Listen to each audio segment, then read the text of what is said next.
진실추적자 사건 반장 시작합니다. 최근 한 아파트에 사과문이 한 장이 붙었습니다. 지난주 사건 반장에서도 전해드렸던 아파트 민폐 남성이 직접 손으로 적었다고 합니다. 새벽 시간 동네가 떠나갈 듯 큰 소리로 노래를 부르고 주차선은 보이지도 않는다는 듯 아무렇게나 외제차를 세우던 바로 그 남성입니다. 자신이 뉴스에도 등장하고 크게 논란이 되니까 그제서야 피해 입은 분들에게 사과하고 싶다며 이렇게 사과를 했습니다. 사과문을 받은 한 주민은 정말 반성하는 건진 모르겠지만 한번 믿어보고 용서를 하려고 한다고 말하긴 했는데 좋은 이웃이 되겠다는 약속이 잘 지켜질지 한번 지켜봐야겠습니다. 자, 오늘 준비한 사건 해시태그로 소개하겠습니다. 서울의 한 주택가에 세워진 차량과 오토바이가 보시는 것처럼 크게 훼손됐습니다. 한 20대 여성이 시멘트 벽돌로 내리쳤던 건데요. 이 여성은 대체 왜 그랬던 걸까요? 송유관에 구멍을 뚫고 석유를 훔친 40대가 항소심에서도 실형을 선고받았습니다. 일당과 함께 일주일 동안 빼돌린 석유가 무려 8만 리터에 달했습니다. 아내가 외도를 했다고 의심해 아내 몸에 인화물질을 끼얹은 혐의 등으로 재판에 넘겨진 남성에게 법원이 집행유예를 선고했습니다. 어째서 이런 판단이 나왔을까요? 사건 반장 여러분, 양원보 앵커가 휴가를 떠났습니다. 무려 2년 만에 가는 거라고 하는데 사랑하는 우리 가족 여러분들을 남겨둔 채 뒤도 안 돌아보고 그냥 가버렸습니다. 그래서 제가 2달 만에 이렇게 돌아왔는데 가족 여러분이 보내주시는 사랑의 크기에 따라서 양 앵커의 휴가 일정도 달라질 것 같습니다. 양 앵커가 꿀 같은 휴가를 아주 길게 보내기를 바라면서 대한민국과 전 세계 동포 가족 여러분의 시선을 모아 출발합니다.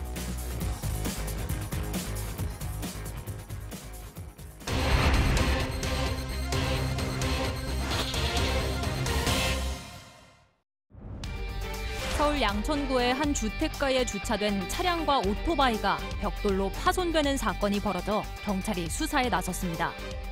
경찰이 중고 김치냉장고 속 1억 원의 주인을 찾아낸 결정적 단서는 돈이 담겨있던 병원 봉투였던 것으로 밝혀졌습니다.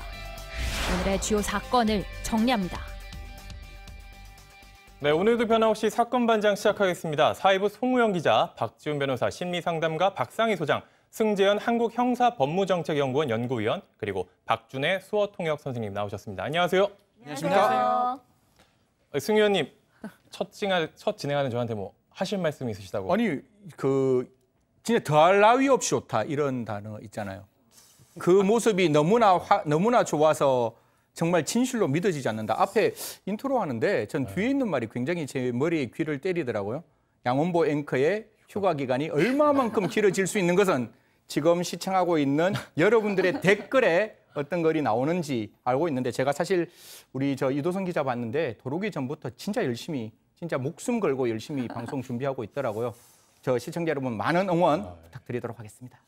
목숨까지 건 건 아니었는데 그렇게 될 수밖에 없을 것 같습니다. 그리고 박준호 변호사님은 앵커 해보셨잖아요. 사건 반장. 뭐 지금 딴 데도 뭐 하고 있고 한데 너무 잘하실 것 같기도 제가요? 하고 좀 더 편하게 하면 뺐을 수도 있다. 알겠습니다. 박 변호사님이 임시 진행을 또 하셨었잖아요. 네, 제가 찾아보니까 이 사건 반장 앵커 9번째 앵커더라고요. 아, 그랬습니다. 네, 그리고 한 가지 기록은 제가 최연소입니다. 네. 아, 그랬어요? 한층 좀 상쾌하고 신선한 분위기로 사건 반장 오늘 시작해 보도록 하겠습니다. 네, 그럼 이 첫 번째 사건 시작하겠습니다. 체크 포인트부터 짚어보죠. 네, 무차별 벽돌 테러. 네, 송 기자, 한 주택가에서 주차된 차량과 오토바이가 파손됐어요. 네, 그 대체 휴일이었던 그제 월요일 날 있었던 사건인데요. 서울 목동의 주택가였습니다. 이곳에서 차량 4대 그리고 오토바이가 벽돌 테러를 당해서 부서지는 그런 사고가 있었던 건데요. 피해를 입었다는 차주 한 명이 커뮤니티에 글을 올렸습니다. 아침에 연락을 받고 차량을 지금 확인했는데 황당하다면서 사진도 올렸는데요. 공개된 사진을 보면 유리창이 산산조각난 모습 지금 보이고 있는데요. 또 다른 사진에는 범행에 사용된 걸로 보이는 벽돌도 담겨 있었습니다.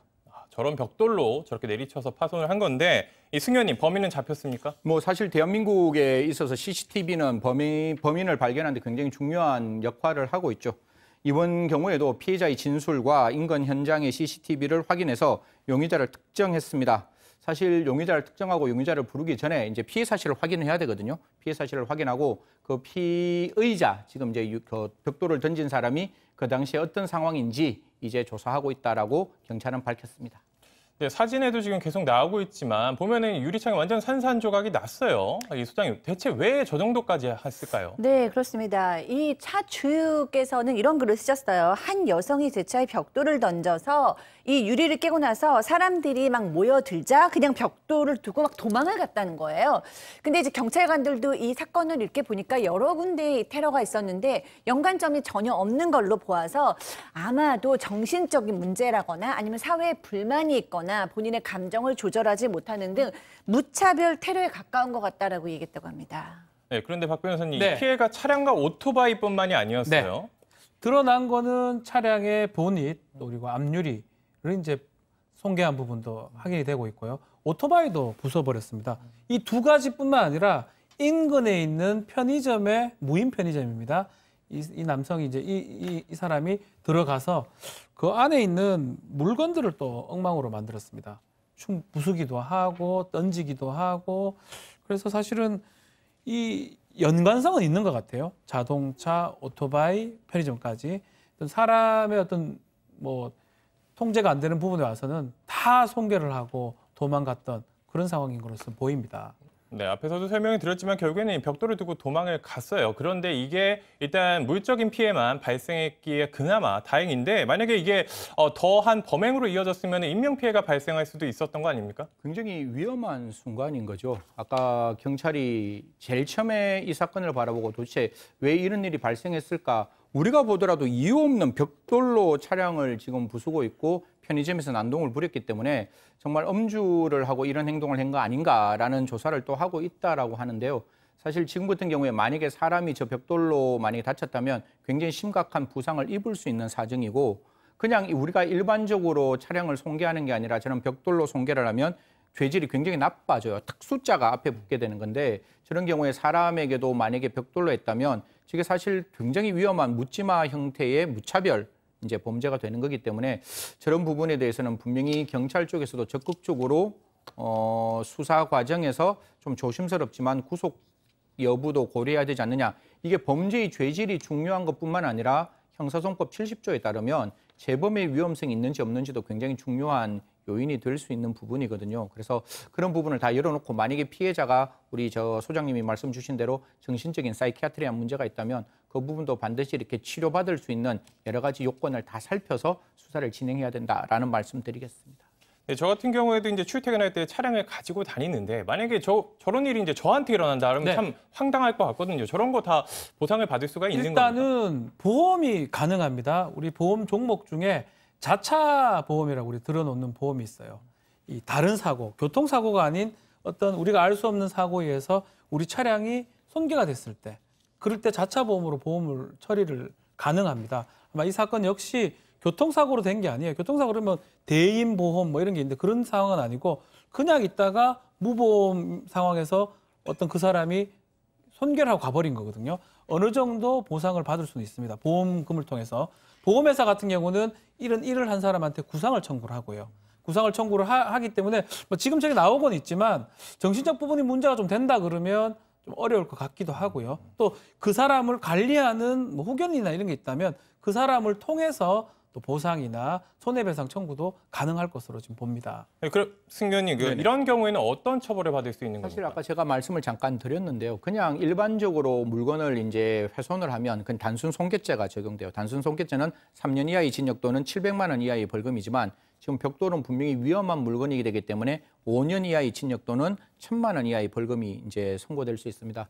이와 유사한 사건이 5월 10일 정읍에서 발생했는데요. 이 경우에는 70대 노인이 그 집 근처에 있는 자동차 8대를 손괴를 했는데 그 이유가 자기 집 담벼락에 자동차를 주차했다는 이유로 이런 어떤 그 자동차 손괴 행위를 했는데 이 부분에 있어서도 경찰은 굉장히 중요하게 들여다봤다라고 이야기를 합니다. 그래서 이런 부분이 있을 때는 먼저 좀 이렇게 그 분명히 이렇게 전화번호가 적혀 있을 거잖아요. 전화번호가 적혀 있으면 그 의사를 분명히 정확하게 밝혀서 나는 우리 집에 담벼락에 차 세우는 게 뭐 좀 부적절하다라는 이야기를 하든지 지금 같은 경우에도 아직 저 피해 여성이 왜 저런 행동을 했는지를 모르니까 만약 행동에 이유가 있다면 그 이유를 분명히 좀 밝혀서 앞으로 이런 일이 발생하지 않을 수 있는 또 다른 사회 안정망도 만들 필요가 있다라는 말씀 드리겠습니다. 네, 사건 경위야 그리고 범행 이유야 이제 경찰 수사를 통해 밝혀지겠지만 이 어떤 정신적인 문제가 있을 것 같다라는 기사 내용 때문에 한 분이 이런 댓글을 남기셨더라고요. 이 병원 가서 치료를 받아야 한다. 자신의 병을 인정하고 작은 일에 감사하면서 살아야 화가 줄어들 수 있다. 이런 글을 남겼는데 이 여성이 이런 글을 좀 읽어봤으면 좋겠네요. 첫 번째 사건 마무리하고 두 번째 사건 체크 포인트부터 짚어보겠습니다. 내 돈이다. 내 돈이다.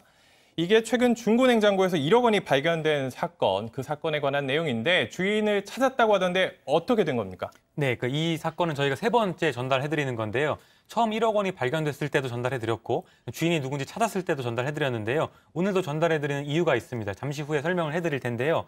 먼저 지난 8월에 한 제주도민이 이 김치냉장고를 중고로 구매합니다.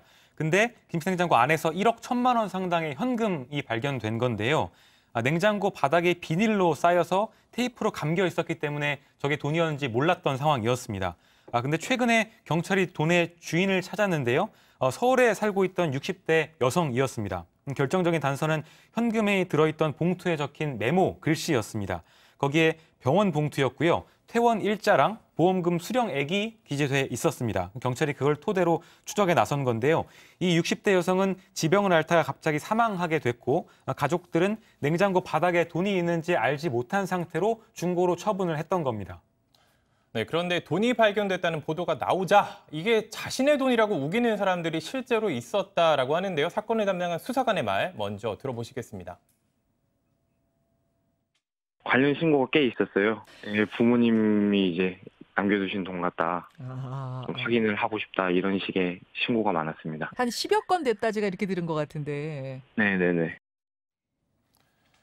전화를 해서 내 돈이다 하면은 그래 맞으시죠? 드리겠습니다. 이런 게 아니잖아요. 그렇죠. 이 뻔히 드러날 거짓말을 왜 하는 거예요? 돈을 잃어버렸습니까? 드리겠습니다. 하지 않습니다. 다 확인하는 과정, 절차를 겪는 거죠.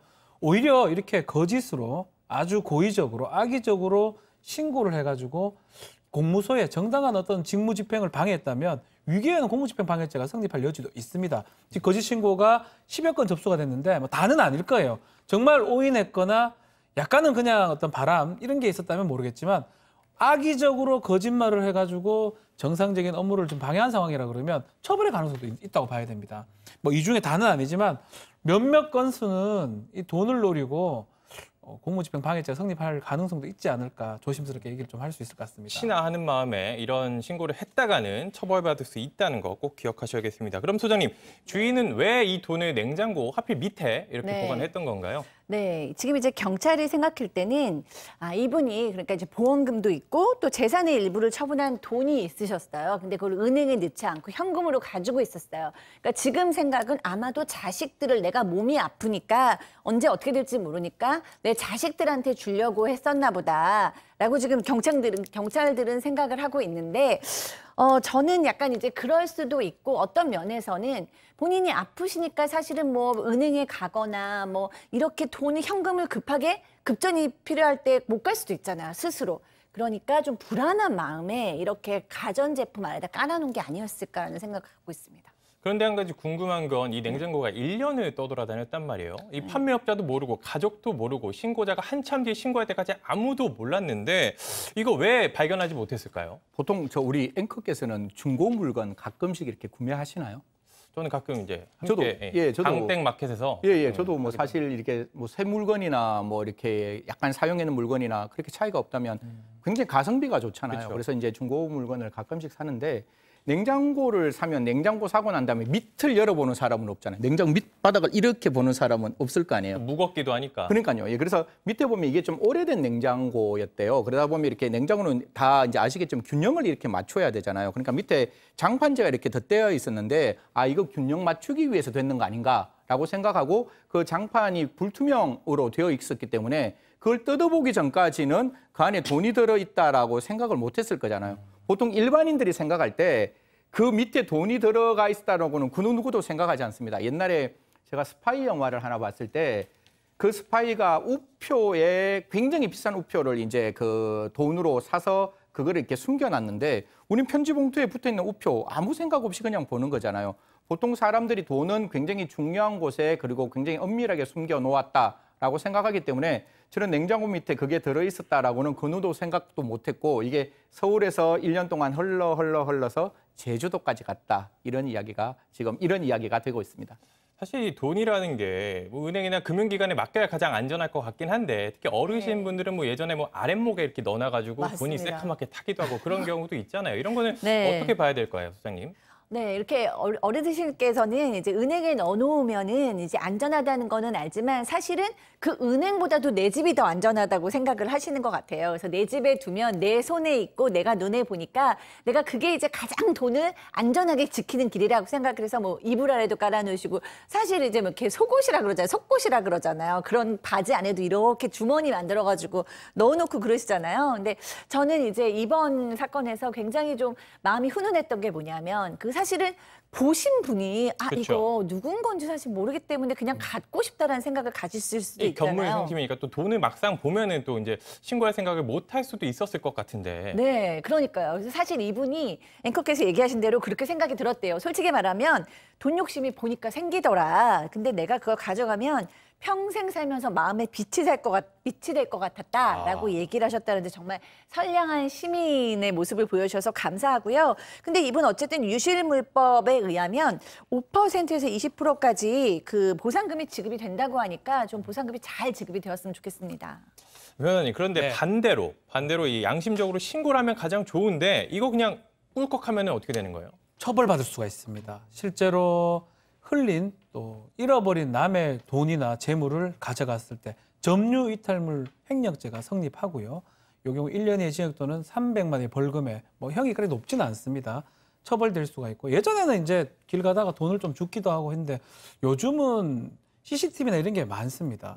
그래서 다 처벌될 수가 있고요. 근데 점유 의사가 있냐 없냐가 중요한데 너무 오랫동안 좀 돌아다니고 냉장고 밑에 이렇게 붙어 있었기 때문에 점유 의사가만 있었다 그러면 만약 주인이 그거 알았다고 그러면 절도가 될 수도 있어요. 절도는 더 강하게 처벌이 되죠. 다만 좀 뭐 그래도 이건 이 점유탐을 횡령죄 성립하는데 지금 우리 박사님 설명한 것처럼 이거를 신고를 하게 돼도 어느 정도 이익이 있어요.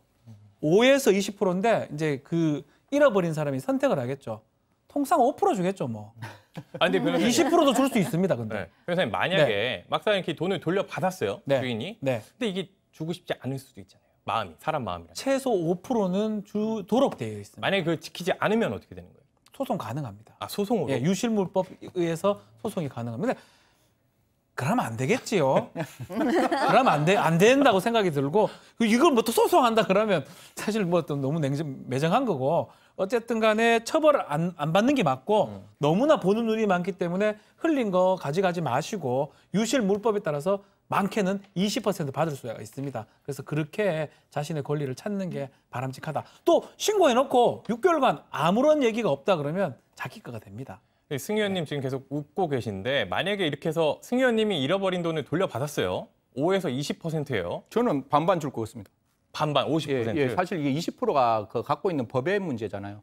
사실 그런데 저한테 물론 저도 견물생심이 생길 수가 있어요. 저도 그 당시에는 뭐 다른 방법이 될 수 있는데 이건 내가 없던 또 하나의 나에 대한 선물인 거잖아요. 그리고 이분도 그걸 돌려줬는 이유는 내가 그걸 가지고 있으면 평생 한이 되지만 정당한 권한으로부터 돈을 받으면 그분도 굉장히 좋을 것 같아요. 그래서 나에게 온 선물 돈이라는 게 이게 선하게 쓰면 굉장히 천사가 되지만 돈이라는 게 굉장히 악하게 쓰면 악마가 될 수 있는 우리가 지금 많은 사건 보고 있잖아요. 사실 조금 전혀 엉뚱한 소리 한마디만 하겠습니다. 그 화천대유 사건 보면 자기의 감당할 수 없는 돈이 왔기 때문에 그 돈이 굉장히 잘못된 방향으로 사람들에게 올가매는 모습이거든요. 좀 정당한 이런 일이 있으면 그냥 딱 반반 좋습니다. 이렇게 주면 어떨까? 아니면 자기가 49% 가지고 반대 사람 돌려주는 사람이 51% 주는 그런 생각도 한번 해봤으면 좋겠다는 제 소망을 말씀 올리도록 하겠습니다. 네, 오늘부터 승 의원님 뭐 놓고 가시는 거 없는지 제가 한번 지켜보겠습니다. 네. 네, 오늘 사건 이렇게 마무리하고요. 다음 오늘 인물로 넘어가겠습니다.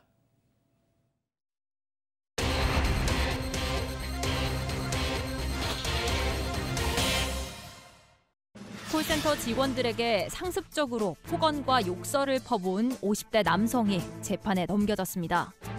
40대 남성이 땅속에 묻혀있는 송요관에 구멍을 뚫고 석유 8만 리터를 빼돌렸습니다. 오늘의 주요 인물을 정리합니다. 네, 오늘 인물 시작하겠습니다. 먼저 체크 포인트부터 짚어보겠습니다. 상담도 못하는 XX가, 저 XX는 가족 여러분 상상에 맡기겠습니다. 이 송 기자, 아직도 이런 사람이 있어요? 네, 그것도 한두 번이 아니라 상습적으로 해서 이 50대 남성은 결국 처벌까지 받게 됐는데요. 이 남성은 지난해 서울 강남구에 자신의 자택에서 한 회사 서비스 센터, 콜센터 상담사들한테 전화를 걸어서 폭언과 욕설을 퍼부었습니다. 그런 혐의로 기소가 됐는데요. 지난해 1월에는 한 상담원에게 개 같은 X들이 상담을 더럽게 해버리니까 그렇다, 이런 말을 했고요. 다른 상담원에게는 상담도 못하는 XX가 무슨 반말을 따지냐, 이 XX는 욕을 안 들어먹고 컸구나, 이런 말들을 한 걸로 조사가 됐습니다.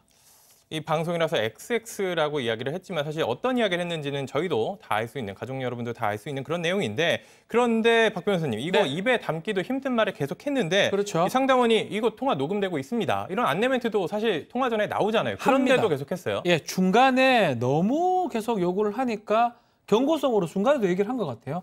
지금 녹음 다 되고 있기 때문에 당신 문제가 될 수 있다라고 했는데 그거 듣고도 계속 욕을 하고 저도 얘기를 또 합니다. 통화는 녹음된다니까 부모님 갖다 주라. 부모겠죠. 부모님도 아니고.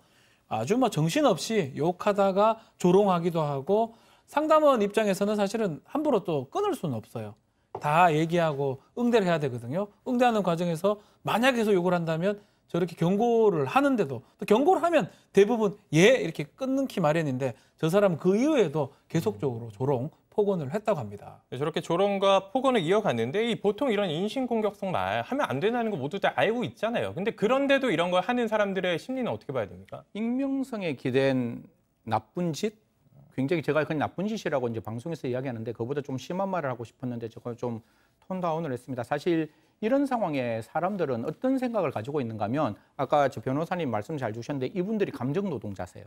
감정 노동자고 분명히 우리는 그런 감정 노동자들에 대해서 여러 가지 배려 차원을 하고 있지만 또 회사 같은 경우에는 그렇게 아까 변호사님 말씀대로 분명히 전화 끊을 수 있어요. 전화 끊고 그런 경우에는 더 이상 전화 안 받아도 되는데 과연 그런 경우에 전화를 끊을 수 있는 감정 노동자가 몇 명일까라는 생각을 하다 보면 분명히 자기는 이런 경우에서 자기의 스트레스를 풀고 자기는 익명성에 기대서 이 사람에게 자기의 그 분을 풀고 있다는 점에서 굉장히 죄질이 나쁜 범죄 아니냐, 약자에 대한 공격이라고 그렇게 생각합니다. 아까 뭐 박상희 소장님이 말씀 주셨는데 테러에 가까운 범죄 행위라고 생각합니다. 승 의원님도 잘 말씀을 해주셨지만 결국 이 직원들 입장에선 참고 할 수밖에 없는 거란 말이에요. 그러다 보니까 이 전화벨 울리기만 해도 이 충격이 클 것 같고 혹시 이 다른 통화를 할 때도 이 사람이 또 그런 말을 하면 어쩌지 이런 생각이 들 수밖에 없을 것 같은데요. 네, 그러니까 이제 감정 노동자라고 얘기를 할 때 우리가 대표적으로 이제 텔레마케터, 콜센터 직원들을 얘기를 하잖아요. 근데 이분들이 일반인의 스트레스의 6배 이상을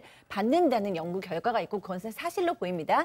그래서 우리가 이제 법으로 이분들을 보호하는 뭐 다 전화를 받고 계신 건 제가 제일 사랑하는 우리 엄마입니다. 뭐 이렇게 얘기도 하고 이제 이렇게 뭐 욕을 하거나 협박을 하면은 법적으로도 이제 처벌을 받게 되는 그런 변화 덕분에 이분들의 스트레스가 많이 줄었다라는 연구가 있는데요. 오늘의 이 사건은 사실은 그런 법이 시행되기 전에 당했던 그런 어떤 협박이나 모욕이나 그런 스트레스를 주잖아요. 이런 걸로 인해서 예전에 이 콜센터 직원들이 엄청나게 정말 심각한 우울증이나 자존감 하락, 스트레스 이런 것들을 경험했던 것이 기억이 납니다. 네, 소장님께서도 말씀을 해주셨지만 지난 2월에 이제 조사 결과가 발표가 됐습니다. 국민건강보험공단 이 고객센터 노동자 1,600명 가운데 800명 정도가 응답을 했는데 응답자의 84.5%가 우울증 위험군으로 분류가 됐습니다. 그만큼 참 이게 심각한 상황인데 그리고 이 사건에서 송 기자, 네. 이 남성이 이뿐만 아니라 또 다른 범죄까지 저질렀어요. 맞습니다. 뭐 에스컬레이터에서 앞서가는 여성을 밀친 혐의로도 같이 기소가 됐는데요. 뭐 아마 비슷한 심리였지 않을까 싶습니다. 이게 지난해 4월에 있었던 일인데 서울 강남구의 한 지하철역이었는데요. 에스컬레이터에서 서 있다가 앞에 있던 여성이 30대 여성이 빨리 비켜주지 않는다는 이유로 밀어서 3주간 상해를 입은 혐의로도 함께 기소가 됐습니다. 이 에스컬레이터예요. 밀면 사람이 크게 다칠 수도 있는 상황입니다. 그리고 실제로 다쳐서 3주간의 치료를 요하는 상해를 입혔어요. 이런 폭언에 이런 밀어서 넘어뜨린 상해까지 했으면 이 남성의 행동, 승 의원님은 어떻게 보십니까? 아까 제가 말씀드리다시피 약자의 대상을 하는 굉장히 죄질 나쁜 범죄예요. 아까 이도성 기자 아까 앞에 서서 이렇게 제일 처음 브리핑할 때 만약에 이도성 기자가 앞에 서가 있었으면 과연 밀었을까? 이런 생각은 지울 수가 없는 거죠. 분명히 앞에 그 밀었는 사람도 여성이기 때문에 밀지 않았을까? 그렇게 본다면 적어도 내가 공격하고 난 다음에 나에게 그 반응을 보일 수 없는 사회적인 약자들에 대한 공격이기 때문에 제가 아까 좀 과격한 이야기였지만 테러라고 이야기했는 게 그런 의미에서 이런 범죄들은 굉장히 뭐 좀 엄중하게 처벌해야 되지 않느냐. 법원과 수사기관에서 그냥 아이 뭐 사람이 욕했지, 뭐 사람 감정을 좀 상하게 했지, 그냥 사람 밀었지 이렇게 보는 게 아니라 우리 모든 진짜 아까 말씀 주신 바처럼 우리 어머니와 나의 딸과 나의 누나, 나의 언니에 대한 테러라고 생각하시고 수사기관과 재판부는 좀 엄중하게 사건을 들여다봐야 한다는 말씀 드리겠습니다. 네, 그래서 결국에 재판에 넘겨졌습니다. 네. 판단이 어떻게 나왔습니까? 일단 상해죄도 있고요. 뭐 모욕죄나 협박죄 같은 게 지금 성립할 수가 있는데 모두 재판부는 유죄로 인정을 했습니다. 또 문제가 있어요. 이 상해죄를 저지르기 전에 이 누범 기간, 형을 받고 3년 이내에 범죄를 저지를 때 이게 처벌이 가중되도록 돼 있습니다. 그래서 누범 적용이 돼가지고 실형 선고를 됐는데 재판부는 이런 얘기를 해요. 콜센터 상담원들한테 모욕적 언사, 또 인신공격적 발언 등 보면 죄책이 가볍지 않다. 또 피해자들이 상당한 정신적 고통을 입었을 것이다. 라고 하는데 사실상 이런 범죄 같은 경우는 벌금형이 이제껏 좀 많았어요. 상해죄 같은 것도 뭐 3주 정도는 벌금형이고 모욕이나 이런 협박, 전화 같은 것도 실형을 잘 주진 않습니다. 그렇죠. 요마 이 재판부에서는 이 남성의 행동이 상당히 나쁘다고 봤던 것 같아요. 감옥에 가서 반성을 하라라고 실형을 줬다라고 보면 될 것 같습니다. 이 변호사님도 잘 설명해 주셨지만 보통 이제 재판 과정에서 피고인들의 태도를 많이 본단 말이에요. 합의를 시도하거나 아니면 진지한 반성의 태도를 보이거나 하는 게 있어야 어느 정도 이제 양형에 반영도 되는데 승 의원님, 이 사람은 전혀 그러지 않았다고 해요. 그러니까요. 사실 아마 그 전에 누범 기간이었다 그러면 과거에 내가 어떻게 처벌받았을 거라는 걸 알 수 있었을 것 같아요. 그러면 느낌상 제가 앞에 있는 앞쪽에 있는 범죄의 형량을 제가 몰라서 좀 말씀드리는 건 좀 가정을 가지고 말씀드릴 수밖에 없는데 앞에 벌금 나오지 않았을까요? 그러면 이번에도 이거 벌금이야. 굳이 그러면 벌금 받고 말지 왜 피해회복을 해? 피해회복하면 훨씬 더 금전적 어떤 손해가 많을 건데 라는 생각이 있을 수도 있을 것 같아요. 그래서 아마 전혀 피해회복을 위해서 합의나 노력을 기울이지 않았다라는데 여기에 조금 더 적반하장적인 행동이 있었다는 것을 좀 말씀드리면 지금 이 형이 무겁다고 항소했다라고 합니다. 그러니까 자기가 저질러 놓은 범죄가 사실 지금 법원 판단에서는 심신미약이나 다른 어떤 정신질환의 이야기가 안 나오는 거 보면 그 정신 상태는 멀쩡했다라고 보이고 또한 자기가 누범 기간에 이 범죄를 저질렀다면 분명히 반성해야 되는데 그것도 보이지 않는 상황에서 징역 8개월 나왔는 걸 가지고 형량이 무겁다라고 항소했다라고 이야기합니다. 이 소장님, 지난 2017년에는 이 이동통신회사 콜센터에서 근무했던 여자 고등학생이 실습을 나갔다 업무 스트레스로 이 극단적인 선택을 한 일도 있었습니다. 이런 콜센터 직원들에 대한 이런 스트레스, 이 폭언과 성희롱에 대한 이런 대책이 끊임없이 만들어졌는데 네. 경고 후에 전화를 끊을 수 있는 제도가 신설됐는데 이게 이루어지지 않았던 건가요? 그러니까 이제 그런 지침은 있다고 합니다. 폭언이나 성희롱, 사실 여성 입장에서는 성희롱도 굉장히 좀 어렵거든요. 밤이 되면 이제 콜센터 직원의 성희롱적 전화가 오는 거죠. 그런 걸로 이제 견디지 못하고 그런 어린 친구가 또 극단적인 선택을 또 한 경우도 있었죠. 근데 그런 거가 전화가 오면 바로 전화를 끊을 수 있는 그런 경고 후에 전화를 끊을 수 있는 지침이 내려와 있다고 하는데 아까 이제 승 의원님께서도 말씀을 하다시피 현장에서는 그런 것들이 좀 무용지물이 되는 경우가 많은 거죠. 그래서 현장에서 일하시는 분들은 이런 뭐 대기 전화가 있다던가 경고를 한다던가 녹음을 한다던가 아니면 공동 전화로 이런 전화를 처리한다던가 이런 것들이 좀 더 현실적으로 잘 이렇게 시행되었으면 좋겠다라고 목소리를 내시고 계시다고 합니다. 네, 첫 번째 인물 여기까지 하겠습니다. 다음 두 번째 인물 체크포인트 짚어보죠.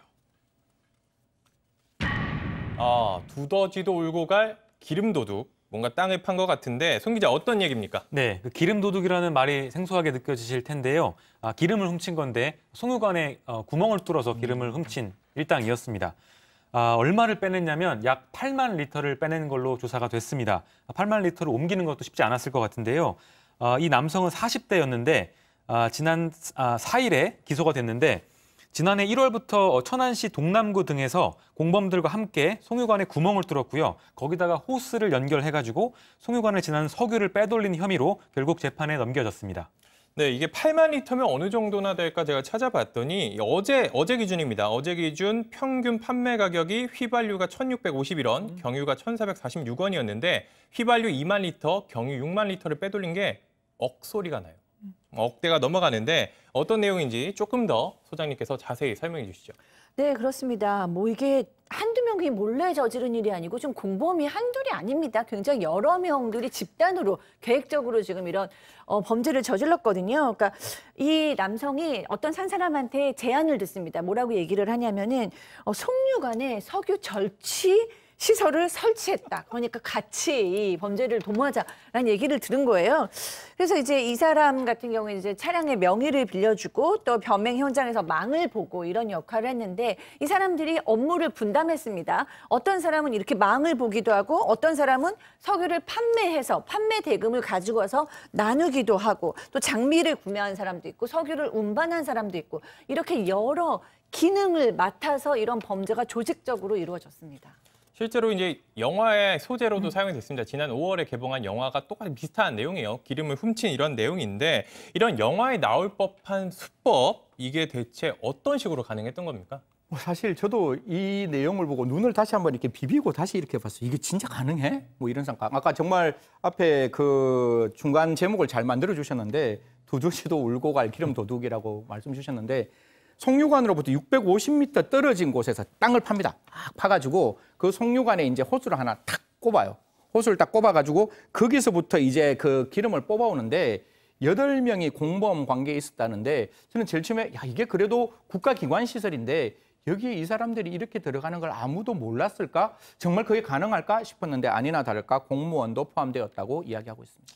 네, 공무원도 포함됐다. 이 변호사는 이게 또 네. 공적인 자원이잖아요. 석유는 그렇죠. 이게 뭐 그냥 어디 집에 들어가서 들고 나온 수준이 아니라 이게 상당히 큰 범죄인데 일반 절도보다 훨씬 죄질이 안 좋은 것 같아요. 그렇죠. 절도죄는 타인, 소유 타인 점유의 재물을 절취했을 때 성립하는 형법상의 범죄인데 이 재물이죠. 석유 비싼 재물이죠.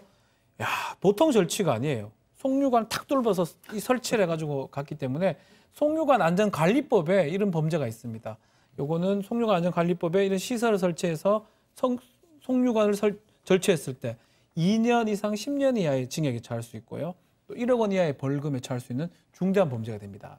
결국 수사가 이뤄지고 재판에 넘겨졌어요. 1심 재판부 판단은 어땠습니까? 네, 저희 지금 가족분들이 기름을 훔친 거는 너무했다. 기름 훔친 거는 진짜 훔친 기름을 다 마시게 해야 한다. 이렇게 질타를 해주시는 분도 계셨는데요.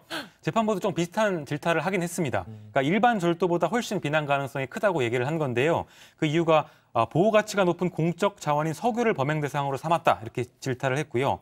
일반 절도 범죄보다 비난 가능성이 크다면서 또 이 피고인이 이전에도 폭력 범죄 등으로 수차례 처벌받은 적이 있다고 합니다. 그 누범 기간 중에 범행을 저지른 거기 때문에 그것도 고려했다면서 징역 1년의 실형을 선고했습니다.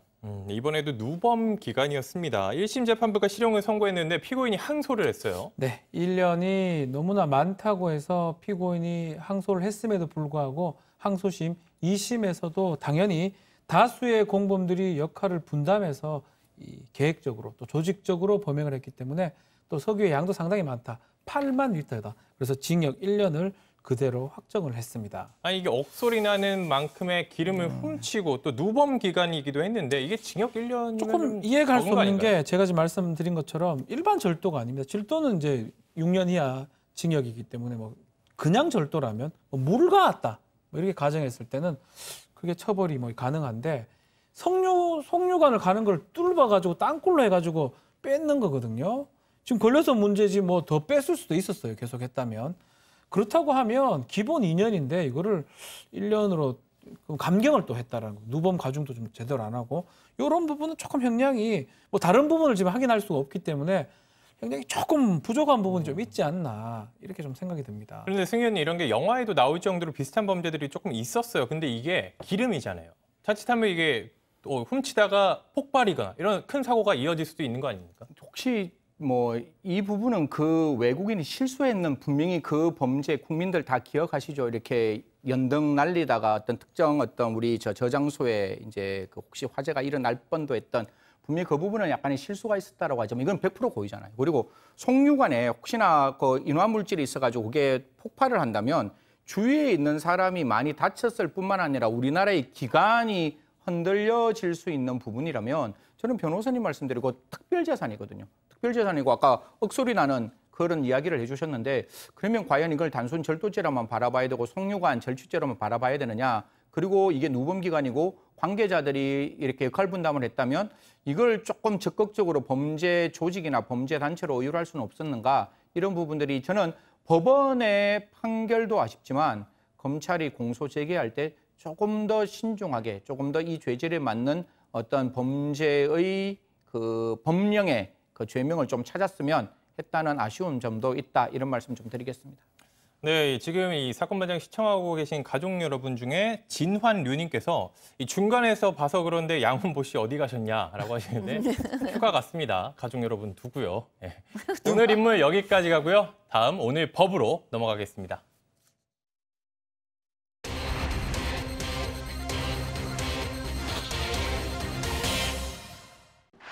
자신을 만나주지 않는다는 이유로 전 남자친구의 차량을 부수고 일하는 공장을 차량으로 뚫고 들어간 여성이 철창 신세를 지게 됐습니다. 불륜을 의심해 아내를 폭행하고 몸에 시너를 뿌리며 협박한 50대 남성이 집행유예를 선고받았습니다. 오늘의 주요 재판을 알아봅니다. 네, 헤어진 연인을 찾아가 난동을 부려 재판을 받은 사건인데요. 이 송 기자가 먼저 사건 개요부터 설명해 주시죠. 30대 여성이 이제 20대 전 남자친구한테 난동을 부린 사건인데요. 이 둘의 관계는 좀 이따 설명해 드리겠지만 매우 복잡한 관계였습니다. 이 사건 당시에는 헤어진 전 남자친구였었는데요. 일단 이 둘은 2019년 3월부터 교제를 시작했고요. 몇 달 후인 7월경 헤어지게 됩니다. 잠시 헤어졌던 이 기간에 첫 번째 범행이 시작되는데요. 이 30대 여성은 12살 정도 연하인 남자친구한테 2019년 8월에 새벽에 술에 취한 채로 찾아갑니다. 왜 만나주지 않느냐는 이유로 찾아가서 남성의 일터인 공장을 찾아가서 주차된 이 남성의 차량을 들이받게 됩니다. 자신의 차량으로 수차례 들이받아서 1,000만 원 상당의 재산 피해를 입혔는데요. 그 뒤에 멈추지 않고 공장 외벽을 뚫고 들어가서 안에 있던 직원까지 치어서 무릎을 다치게 했고요. 또 공장도 파손이 돼서 당시에 1,000만 원 상당의 재산 피해도 났었습니다. 두 번째 사건은 2019년 8월에 일어나는데요. 피해자와 함께, 그러니까 남자친구와 함께 차 안에 있다가 낙태 비용 등의 문제로 언쟁을 벌였다고 합니다. 그러다가 화가 나서 액상 방향제와 캔콜라를 운전석 시트에 뿌려서 수리비로 100만 원 정도의 상당히 들도록 손괴한 혐의로도 재판에 넘겨졌습니다. 그런데 보면 이게 2019년 8월에 이뤄진 일들이에요. 그리고 9월에 바로 결혼을 했습니다. 이런 사건을 다 겪었는데도 결혼을 했어요. 그러게요. 참 이렇게 그러니까 뭔가 이 감정의 소용돌이를 겪으면서 그것이 사랑이라고 생각을 하고 우리는 떨어지면 안 돼. 죽음보다 더한 사랑이야. 뭐 이런 식으로 좀 잘못 생각하시고 결혼하시는 분들도 상당히 많아요. 이제 그렇지 않을까라는 생각이 들면서 이분 좀 심각하네요. 왜냐하면 너무 좀 폭력적이네요. 왜냐하면 결혼을 9월 30일 날 일경에 했는데 이 남편이죠, 이제. 남편의 나이가 12살 정도 어리잖아요. 그래서 너무 막대하는 것 같아요. 왜냐하면 이 부인이 이렇게 얘기했다는 거예요. 남편에게 전화를 해서 나 지금 친구가 집에 와 있으니까 늦게 와. 이렇게 얘기를 했대요. 근데 남편이 일이 끝나고 그냥 일찍 집에 온 거예요.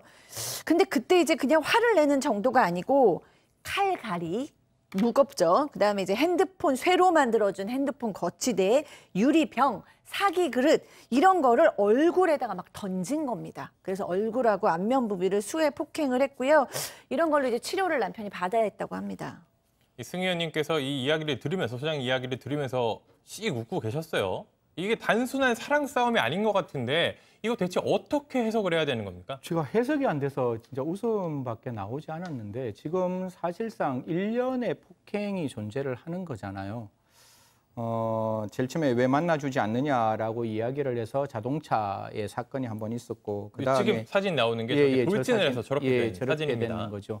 그리고 그 다음에 다시 시트에 그 자동차 이제 시트에 이제 그 캔콜라를 뿌려가지고 여러 가지 손괴를 일으키고 그리고 결혼하고 난 다음에 친구들하고 있다. 그러니까 집에 좀 늦게 들어와라. 그 말을 듣지 아니하였다고 하는 이런 폭행을 보면 제가 봤을 때 약간 그러니까 남성에 대한 집착은 분명히 존재를 하는 것 같아요. 그래서 지금 이 상황에서 이 피해 여성을 단순히 사회적인 격리인 어떤 형사처벌이 부과되는 것은 필요하겠지만 가장 중요한 건 이 피해 여성에 대한 아까 우리 저 댓글에도 나왔다시피 좀 치료가 필요한 부분은 분명히 있지 않을까 그렇게 생각합니다.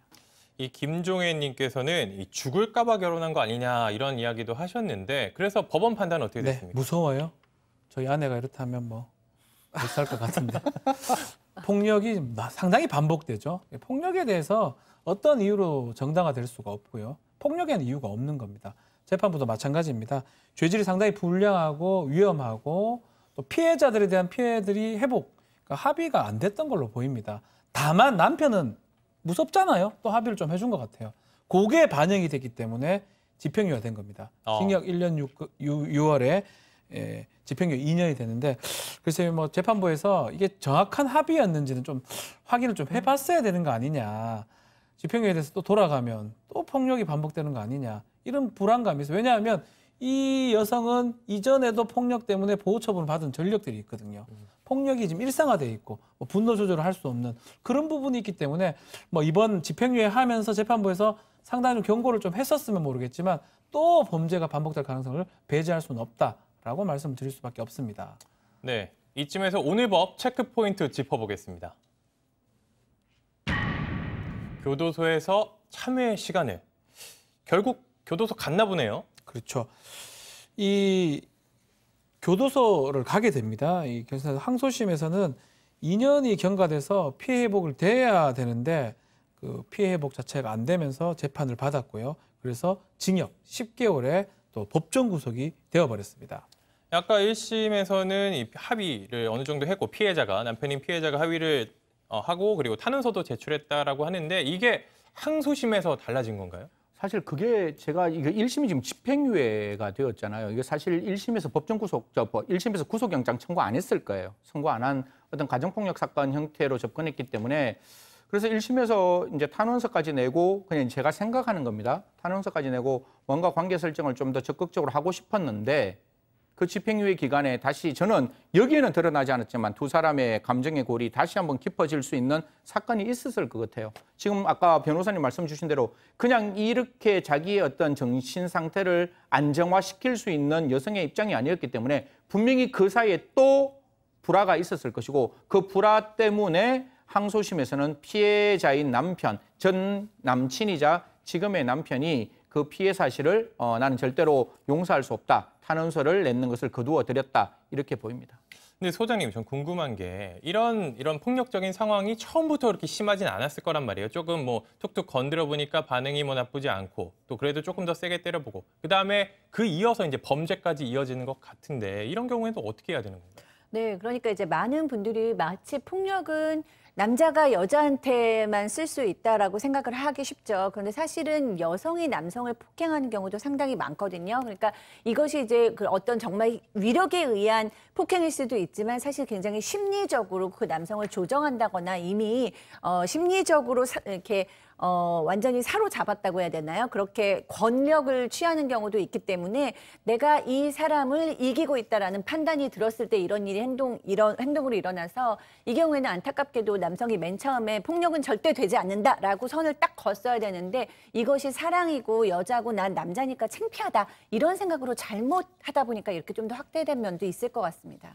이 박 변호사님 같은 경우에는 이런 비슷한 이런 약간 가정폭력이나 그렇죠. 여성이 남성의 폭력을 가한 범죄를 가한 이런 사건도 이제 맡아보신 적이 있어요? 많죠. 사실 이런 사건 중에 이렇게 가려지는 게 있어요. 1심에서 지금 집행유예가 된 게 어쩌면 좀 잘못된 거라고 보도 무방합니다. 왜냐하면 폭력이 일상화되어 있기 때문에 뭐 이게 학습된 무기력이라고 우리 나중에 표현하실 건데 계속 맞으니까 당연히 합의를 해주고 그 합의서에 기인해서 재판부에서 별 문제 없구나라고 판단하는데 또다시 폭력이 반복이 되는 거거든요.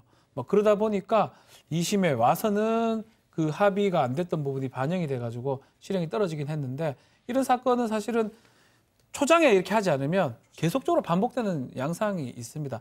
한 번의 폭력에 끝나는 경우는 좀 드물어요. 한 번의 폭력에서 아주 강하게 처벌이 돼야지만이 또 절대 그 사람하고 분리가 되어야지만이 그런 폭력의 사슬에서 끊어지지 않을까 이렇게 경험을 하고 있습니다. 네, 소장님. 변호사님께서 지금 학습된 무기력이라는 얘기를 하셨는데요. 이게 가정폭력에서 굉장히 중요한 개념이거든요. 그러니까 계속해서 폭행을 당하다 보면 어느 순간 뭔가를 내가 하고자 하는 의지를 잃는 거예요. 그래서 그 폭력에 대항할 힘조차 없고 어떤 무기력이 이미 굉장히 학습돼 버렸다는 거죠. 그래서 모든 걸 포기하는 건데 이 가정폭력의 피해자들이 학습된 무기력 증상에 정말 포로가 되기 전에 많은 분들이 그분들을 그 폭력의 상황에서 건져내는 그런 행동이 뒤따라야 합니다.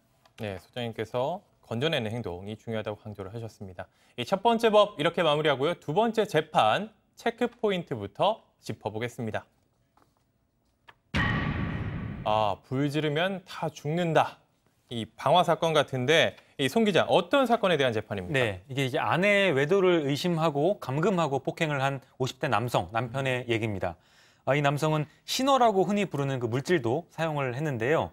이 남성은 지난 1월에 자신이 근무하는 경기도의 한 자재 창고로 아내를 부릅니다. 근데 그냥 대화를 한 게 아니라 문을 잠그고 폭행과 폭언을 시작하게 됐는데요. 당시 40분가량 아내를 협박하고 폭행한 혐의를 받게 됩니다. 그리고 창고에 보관 중이던 신어 약 500ml를 아내의 머리와 몸에 쏟아 부었다고 하고요. 그러면서 하는 말이 아내에게 바람핀 상대방이 누구냐 이렇게 강하게 소리를 치면서 라이터를 손에 들고 너 죽고 나 죽자, 불 지르면 다 죽는다 이런 체크포인트에 나왔던 얘기를 아내한테 하면서 협박을 했다는 겁니다.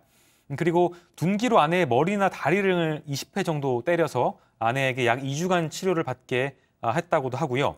또 이 남성은 지난 6월에 음주운전도 해서 이 혐의 등을 다 합쳐서 결국 재판에 넘겨졌습니다. 저희가 이런 사건 사파와 자료 화면으로만 전해드리는데도 상당히 좀 심각한 상황인 거를 저희도 느낄 수 있었는데 이 라이터까지 들고 있었습니다. 이 조그마한 불씨만 있어도 정말 큰일이 날 수도 있는 상황인데 대체 이런 끔찍한 짓을 저지른 이유가 뭐죠? 방금 우리 기자님께서 잘 설명해 주셨죠. 부인의 외도를 의심을 했는데요. 사실 부부관계를 유지하던 중 2020년 11월경부터 부인의 외도를 의심을 했다라고 합니다. 저는 개인적으로 이건 제가 그냥 갖고 있는 소박한 생각인데 그냥 그러면 헤어지면 저는 어떨까? 굳이 이렇게까지 해서 이건 분명히 어떻게 보면 자기가 갖고 있는 욕심이거든요. 그 부인이 잘못했다. 내가 너를 꾸짖어야겠다. 너의 행동에 대해서 내가 사적 자치, 사적 보복을 하겠다. 이런 느낌인 것 같은데 사실 옛날에 제가 콜라 갖고 장난을 쳐본 적이 한 번 있어요. 그럼 콜라 1리터짜리 콜라 갖고 이렇게 콜라를 가지고 이렇게 몸에 부어본 적이 있는데 몸에 그게 고등학교 때 제가 추학여행 가서 한번 부어본 적이 있는데 이게 상상보다 많습니다. 500리터가 몸 안에 오면 몸이 흠뻑 젖는 정도의 양이에요. 그러면 그 피해자 입장에서는 굉장히 부담스러웠을 거예요. 그리고 그 신나라는 게 방금 말씀 주신 바와 같이 굉장히 인화성이 강한 물건이기 때문에 저 정도의 상황이었다면 피해 여성의 입장은 사실상 몸에 불이 붙지 않았지만 몸에 불이 붙은 것만큼이나 정신적인 충격을 받지 않았을까 그렇게 생각합니다. 이게 실제로 이제 외도를 저질렀든 저지르지 않았든 그거랑은 상관이 없습니다. 일단 이런 행동을 절대로 해서는 안 되는데 실제로 인화성 물질을 몸에 뿌리고 그리고 실제로 라이터까지 들고 있었어요. 자칫하면 이런 불까지 붙을 수 있는 상황인데 얼마나 큰 공포를 느꼈겠습니까? 네, 그렇습니다. 이 정도 되면은 정말 트라우마로 남죠. 트라우마로 남는 것을 넘어서서 어떻게 보면 정말 외상후 스트레스 장애 정도 갈 수 있습니다. 왜냐하면 조금만 라이터를 딱 켰어도 내가 죽을 수 있는 상황이었기 때문에 이 여성이 느끼는 공포심이라던가 그런 어떤 상처는 말로 표현이 어려울 정도라고 저는 생각을 하고요. 저는 이 남편의 행동이 굉장히 나쁘다, 처벌을 받아야 된다라는 생각이 더 드는 게 뭐냐면 이 여성이 지금 외도를 했다라고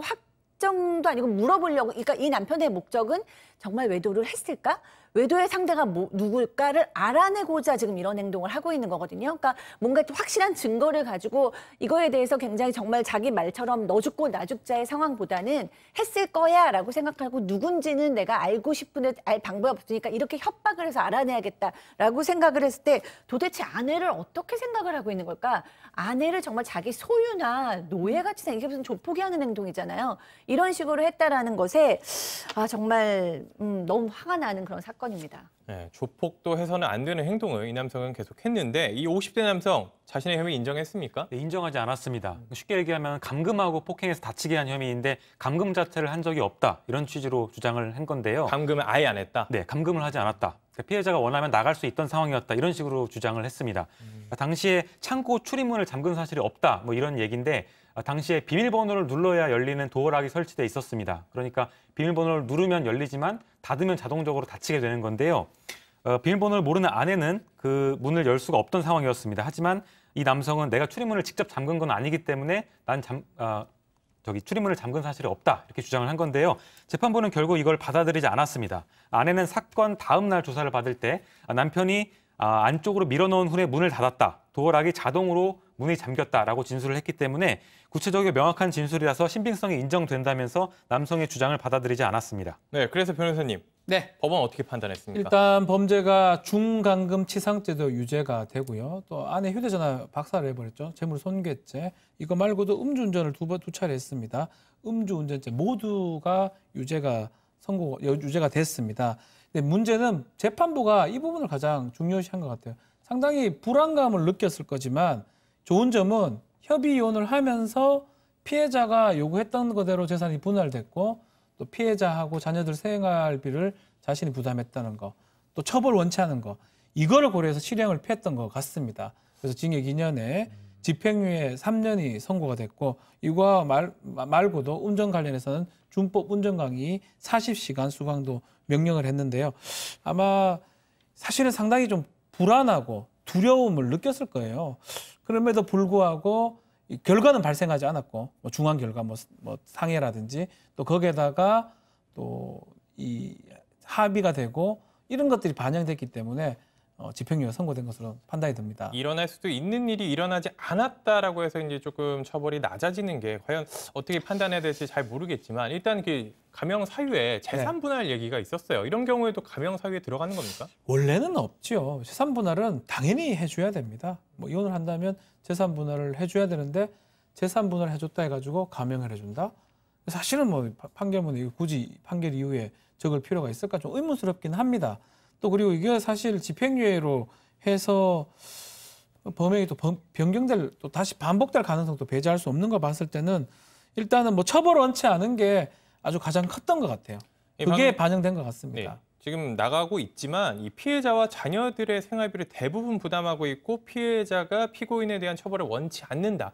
결국에는 경제적인 문제 때문에 이 100% 용서를 한다기보다는 이런 사정 때문에 좀 용서를 할 수밖에 없는 상황이 된 것 같아요, 소장님. 네, 그렇습니다. 그래서 저도 이제 가정폭력 사례를 보거나 아까 제가 설명드린 전 사례에서 학습된 무기력 이제 그 사례를 보면 사실 이 매 맞는 분들이 특히 이제 여성들 같은 경우에 뭐가 이제 판단력이 없어서 매를 맞거나 학습적 무기력에 자꾸 빠지는 것이 아니라 개인적으로 얘기를 하다 보면 다 이 문제예요. 아이들을 키워야 되고 아이들을 키우려면 학비도 필요하고 생활비도 필요한데 나는 이미 그동안 주부로 아이들을 키우느라 딱히 이렇게 경제력이 없는 상태니까 이 아이들이 이 남편이 돈을 주지 않으면 내가 보호할 방법이 없잖아요. 그러니까 나 혼자 그냥 맞는 방법밖에 없었어요라고 얘기를 하시는 거예요. 그래서 결국에는 저도 이렇게 돼서 또 처벌을 또 받지 않게 되나 보다, 합의를 하셨나 보다 너무 안타깝지만 그분들의 현실 이야기를 들어보면 그래 충분히 또 그럴 수 있겠다라는 생각이 드는 그런 안타까운 면이 있습니다. 뭐 소장님 말씀도 어느 정도 일리가 있고 저도 이제 공감이 가지만 그렇게 반대로 생각하면은 어느 정도 경제력이 있는 사람이 이런 범죄를 저지르면 용서를 받을 수 있고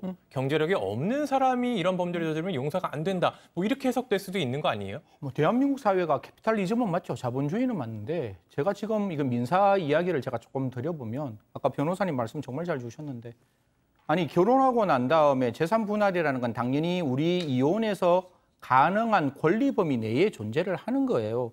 그리고 가끔 이제 주부로서 어떤 역할을 많이 했을 때 종래에는 그 주부가 했던 활동에 대해서 비용을 그렇게 많이 재산 분할에 포함시키지 않았지만 지금은 굉장히 적극적으로 포함하고 있다. 그래서 제가 말씀드리고 싶은 거는 재산 분할이 절대로 양형사유에 되는 것은 저는 굉장히 적극적으로 반대하고 싶다. 그거는 당연히 부인의 권리다라는 말씀 먼저 드리고 두 번째는 제가 드리는 거는 아이들의 양육비는 그 아이가 성년이 되기 전까지 아버지가 해야 되는 의무예요. 그리고 지금은 양육비 주지 않으면 그거 처벌받는 규정까지 만들어 놓았단 말이에요. 그러면 이 양육비는 당연히 줘야 되는 권리인데 그 아버지가 경제력이 있기 때문에 그 문제 때문에 이런 판단을 한다? 저는 이 부분에 대해서는 법원의 판단이 조금 거칠었다라는 생각을 지울 수가 없습니다. 그래서 지금 같은 경우에 아까 제가 말씀드렸잖아요. 제가 직접 그만한 양을 몸에 부어봐서 얼마만큼 힘들었다는 걸 알고 있기 때문에 분명히 꼭 기억하셔야 됩니다. 그 피해 여성이 받았던 그 외상후 스트레스 장애에 대한 중간금 치상 1년 이상의 징역에 해당된다면 최고형은 아까 말씀드렸다시피 30년, 경합 가중되면 45년까지 가능했던 형인데 과연 이런 형태로 마무리하는 게 맞는지는 잘 모르겠다는 말씀드리겠습니다. 네, 잘 들었습니다. 오늘 법 여기서 마무리하고요. 계속해서 사건 상황실로 이어갑니다.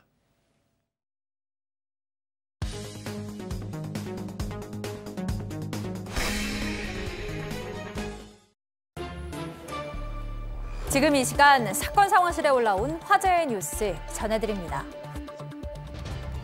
인천 영종도에서 도로를 달리던 스포츠카가 차 2대를 잇따라 들이받았습니다.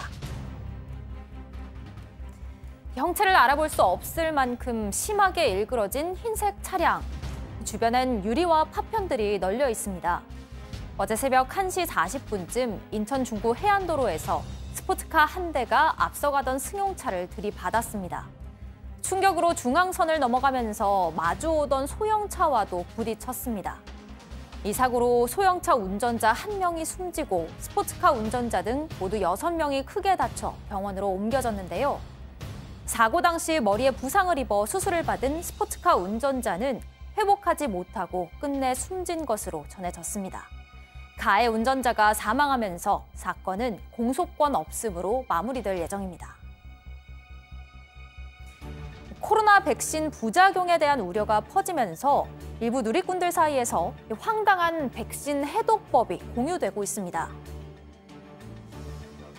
사흘 전 온라인 커뮤니티에 올라온 글입니다. 백신 접종 후 부항이라는 제목의 이 글. 백신을 맞은 즉시 한의원에 가서 부항을 뜨는 게 어떻겠냐는 내용인데요. 백신 부작용을 우려하는 일부 접종자들 사이에서 부항으로 백신을 뽑아내면 부작용을 피할 수 있다는 일명 백신 해독법이 등장했습니다. 실제로 백신 접종 후 부항을 떴다며 사진이 올라오거나 부항으로 백신을 극복했다는 글들이 공유되기도 했는데요. 전문가들은 이 백신 해독법이 근거 없는 방법이라며 오히려 섣부른 처방으로 역효과가 날 수 있다고 경고했습니다. 네, 황당한 내용입니다. 백신 맞고 부항을 뜨면 해독이 된다는 글이 올라왔어요. 이거 되면은 노벨상 받아야 되는 거 아니에요? 네, 그러니까 백신 관련한 여러 유언비어들이 요새 있는데 그것 중에 하나라고 생각하시면 될 것 같습니다. 백신을 맞은 다음에 부항을 빨리 맞으면은 백신을 좀 빼낼 수 있지 않겠냐, 뭐 이런 취지인데요. 이 글 작성자는 이렇게 말을 했다고 합니다. 우리 신랑이 아직은 버틴기지만 회사에서 압박을 해서 맞으라고 하니까 마치자마자 바로 한의원에 데려가서 이렇게 부항을 뜨게 만들려고 한다. 이런 취지로 이제 얘기를 한 건데요. 지금 글도 나오고 있습니다. 이런 식으로 지금 백신 해독법이라면서 많은 글들이 온라인에 여러 가지 방법들이, 주장들이 돌아다니고 있다고 하는데요. 전문가들은 이게 근거가 없고 또 위험할 수도 있다고 하니까 여러분들도 조심하셔야 할 것 같습니다. 방금 그 멍든 사진 한번 다시 보여주시죠. 저희가 조금 뿌옇게 처리를 했는데도 저게 다 뿌옇게 처리가 됐는데도 저렇게 피멍이 든 게 다 보일 정도예요. 실제로 부항을 백신을 맞았는데 부항으로 이게 백신이 빠지면은 말이 안 되는 것 같은데 이런 근거 없는 해독법이 인터넷에 돌아다니는 거 이런 가짜 뉴스 좀 위험한 거 아닙니까? 일단 범죄 가능성도 있습니다. 전기통신법에 따르면 공익을 해할 목적으로 허위의 통신을 했을 때 처벌될 수 있게 돼 있어요. 그렇지만 뭐 이 사람들 일부러 이걸 뭐 했다고 보기엔 좀 어려워 보이고 미신 같은 거죠. 저도 뭐 법학 공부하고 문과 출신이라서 조금 뭐 의학이나 과학을 잘 알지는 못하지만 상식적으로 말이나 됩니까? 말이 되는 소리를 해야 이게 믿고 할 건데 부항을 뜨면 그게 덮어지지요. 이 상식적으로 말이 됩니까? 마찬가지로 2차 그 전문가들은 그런 얘기를 계속 하고 있어요. 2차 감염 같은 게 될 수 있다, 오히려. 감염이 잘못될 수 있다. 부항하고 백신하고는 다른 기제잖아요. 한의학이고. 그건 뭐 한의학이 아니잖아요. 답답합니다. 그래서 문제가 큰일 날 수 있기 때문에 또 더 흡수가 잘 될 가능성이 크기 때문에 이런 말 믿지 마라. 당국에서 지금 백신 얘기를 하고 있잖아요. 백신 접종이 좀 쉽지 않으면 안 하면 되는 거고. 근데 대부분 지금 하고 있고 뭐 우리 지금 많은 방송에서 얘기를 하고 있는데 좀 이런 쓸데없는 얘기는 좀 안 했으면 좋겠다 생각이 듭니다.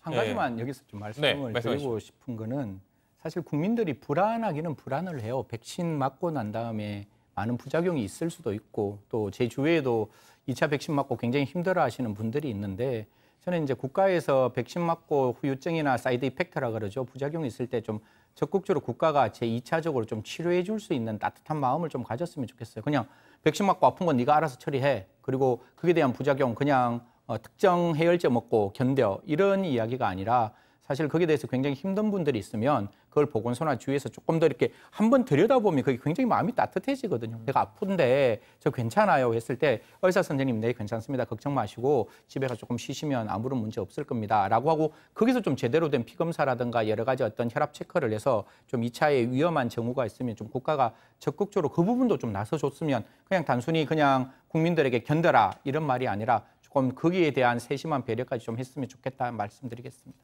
네, 이번에 인천 교통사고 살펴보겠습니다. 제가 사실 이제 어제 제가 사회부 기자로 이제 일을 하면서 어제 제가 현장에 갔다 왔거든요. 예, 여기 실제로 이제 인천 이제 영종도에 있는 사고 현장에 갔는데 상당히 이제 4차선 도로인데 한 차선은 공사 때문에 막혀 있고 1차로로 함께 달리다가 앞에 있던 차를 들이받고 그리고 중앙선을 넘어서 또 다른 사고가 났던 거였거든요. 근데 이 경찰을 운전하던 숨진 사람은 이 외국인 근로자였어요. 네. 도대체 그분은 무슨 잘못이 있습니까? 그냥 운전하고 있었는데 갑자기 저쪽에서 상대편에서 스포츠카가 날아가지고 사고가 난 건 없고 그래서 사망을 하셨어요. 그러니까 열심히 일하던 중고차 수출업체에서 일하던 외국인 근로자였는데 너무 안타깝고요. 지금 이 사고를 낸 가해자도 사망을 했어요. 맨 처음에 실려갔을 때는 그냥 이제 중상인 상황이었는데 결국에는 의식을 회복을 못하고 사망을 했기 때문에 결국에는 공소권 없음으로 처리가 될 것으로 보이고요. 동승한 사람들의 말에 의하면 술은 마시지 않았다고 합니다. 그런데 여러 가지 상황상 보면 20대 스포츠카, 바닷가 이런 것들을 생각할 때 과속이나 어쩜 너무 이제 즐기려는 마음이 있지 않았을까라는 생각이 좀 듭니다. 일단 뭐 경찰 수사 결과가 나오지 않았기 때문에 구체적으로 왜 그런 사고가 일어난 건지 아직은 조사를 하고 있습니다. 다만 제가 취재를 하다 보니까 현장 저 장소가 상당히 이 스포츠카 그리고 자동차 동호회들 사이에서는 어느 정도 이제 속도를 즐길 수 있는 도로, 이 신호도 없고 차가 적기 때문에 그런 스피드를 즐길 수 있는 도로로 조금 알려졌긴 했더라고요. 구체적으로 어떻게 사고가 일어난 건지는 경찰 수사 결과를 조금 지켜봐야 할 것 같습니다. 자, 김 아나운서 다음 소식 이어서 전해주시죠. 30대 남성이 50대 여성 공인중개사를 흉기로 살해한 뒤 극단적 선택을 했습니다.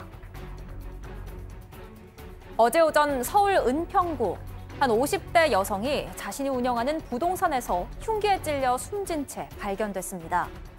가해 남성은 범행 후 자신의 차를 타고 도주했고 범행 현장에서 200m가량 떨어진 건물 옥상에서 스스로 목숨을 끊었습니다. 경찰은 피해자의 가족 중 한 명과 가해 남성이 온라인상으로 다툼을 벌였던 사실을 확인했는데요. 남성이 피해자의 가족이 진행하는 개인 방송 채팅방에서 강제 퇴장을 당하자 복수를 하겠다며 메시지를 보냈던 것으로 알려졌습니다. 경찰은 다툼 후 피의자가 계획적으로 벌인 범행으로 보고 수사를 진행하고 있습니다. 차선을 바꾸다가 갑자기 멈춰선 앞차 때문에 뒤따라오던 차가 뒤집히는 사고가 났습니다. 지난 8월 충남 아산시의 한 자동차 전용 도로. 운전자가 제한속도 80km를 지키면서 달리고 있는데요. 이때 1차선에서 주행하던 검은색 차가 방향지시 등도 켜지 않은 채 차선을 변경합니다. 속도를 급하게 낮추며 끼어드는 차에 그대로 부딪힌 운전자 차는 완전히 전복됐습니다. 운전자는 상대 차주가 사고 후 차에 앉아만 있고 자신을 구해주지 않았다며 당시 상황을 설명했는데요. 현재 운전자는 척추 골절 등으로 전치 10주를 진단받은 것으로 알려졌습니다. 내가 아무리 조심해도 피할 수 없는 사고가 있습니다. 깜빡이도 켜지 않은 저 상황에서 누가 저렇게 끼어들 거라고 예상할 수 있었을까요? 지금까지 사건 상황실이었습니다. 네, 저도 운전을 하지만 제한 속도를 준수하고 있었고 앞에 옆 차선에 가던 차량은 깜빡이도 안 켜고 들어온지도 몰랐는데 갑자기 들어왔어요. 지금 영상 나오고 있습니다만 저렇게 2차로로 옮긴 다음에 앞에 가던 차량이 보시면은 방향지시등도 안 켰어요. 그런데 갑자기 저렇게 차선을 넘어와서 제 앞으로 저렇게 온다. 그리고 속도를 멈춰서 부딪힌다. 이거 저라면 대처 못할 것 같아요. 저 도를 이유가 없잖아요. 지금 사실 보면 이게 아마 중간에 이제 바가 이렇게 만들어져 있어서 이렇게 빠져나갈 수도 없는 환경이었는데 지금 1차선 달리고 있는 차가 깜빡이도 없이 갑자기 절로 나갈 수 있는 가능성을 지금 부딪힌 전복되는 운전자에게 예상하라라는 것은 미래를 예측할 수 있는 신의 경지를 요구하고 있는 거거든요. 물론 우리가 후방 추돌을 하면 전방 주시 의무가 있어서 그 부분에 대한 어떤 과실을 묻는다 할지라도 지금 같은 경우에는 그 앞에 있는 차가 예상해서 서는 게 아니라 충분히 안전거리를 확보했음에도 불구하고 깜빡이 켜지 않고 급하게 도로는 차, 그 차의 급정거로 인해서 전복이 되었기 때문에 뭐 교통사고에 대한 입증 책임은 또 전문가들이 따져봐야 되겠지만 저는 뒤에 있는 후방 운전자의 과실은 없다라는 말씀, 없게 보인다는 말씀 드리겠습니다. 일단 뒤에 들어오던 블랙박스 차량의 차주, 운전자 크게 다쳤고 이 차량도 완전히 전복이 됐어요. 이 상대 앞에 가던 저 그렇죠. 차량, 차주 처벌 받을 수 있습니까? 일단은 이제 과실 좀 따져봐야 되는데 이 후행 차량, 뭐 피해 차량이라고 보이는데 속도가 중요해요. 80km, 83km, 82km 그 가속했다고 보기는 어렵습니다. 10km 초과를 해야 되거든요. 거기다가 아마도 앞에 지금 가해 차량이 아마 뒤늦게라도 지금 갓길로 빠지려고 했던 게 아닌가 이렇게 추측이 되는 모양. 오른쪽으로 빠지기 위해서 급하게. 그렇죠. 그렇지만 뒷차량은 사실은 그 안전한 거리를 유지할 그 전방 주시 의무가 있긴 합니다. 그래서 뭐 100대 0 정도 되지는 않을 것 같기는 하고요. 그렇지만 앞에 차량이 과실이 상당히 크다고 봐야 될 것 같고요. 그래서 과실로 해서 교통사고 과실로 해서 사람한테 상해를 입혔으면 교통사고 처리 특례법 내지 이런 경우는 저 전복이 또 됐거든요. 업무상 과실 전복죄 같은 게 성립할 여지가 있어 보입니다. 네, 이 부동산 운영자를 살해하고 극단적인 선택을 한 이 사건, 어제 우리 사건 반장 가족이었던 우리 공다솜 기자가 현장에 직접 가서 취재를 했던 사건인데요. 이 피해자 가족 중 한 명과 이 온라인상으로 시비가 붙어서 이런 일이 벌어졌다, 이런 이야기가 나오고 있습니다. 네, 현재까지는 피해자와 직접 알지는 못하지만 피해자의 가족한테 앙심을 품고 그런 거 아니냐 이런 추정이 나오고 있는 상황입니다. 경찰이 조사를 해보니까요. 이 남성은 한 여성이 진행하는 인터넷 개인 방송에 들어갔다가 특정한 행동을 해가지고 강제 퇴장을 당했다고 합니다. 그 이유에 대해서는 정확히 알려지지 않고 있는데 여기에 앙심을 품고 이 방송 진행자한테 복수하겠다라는 취지의 내용을 SNS로 보냈다고 하고요. 이후 해당 방송 진행자의 가족인 50대 공인중개사 피해자에게 찾아가서 이런 범행을 한 걸로 현재까지는 알려지고 있습니다. 경찰은 지금 수사가 진행 중이기 때문에 구체적인 사항에 대해서는 설명하기가 어렵다 이런 입장입니다. 일단 경찰 수사가 계속 이뤄지는 상황이고 일단 경찰 측에서는 구체적인 사건 내용을 밝히지 않고 있습니다. 지금 송 기자가 설명한 내용도 한 언론 보도를 통해서 알려진 내용인데 일단 공식적으로 확인된 건 아니라는 점을 다시 한번 말씀드리겠습니다. 사건 상황실 여기까지 하고 이어서 사건 현장으로 갑니다.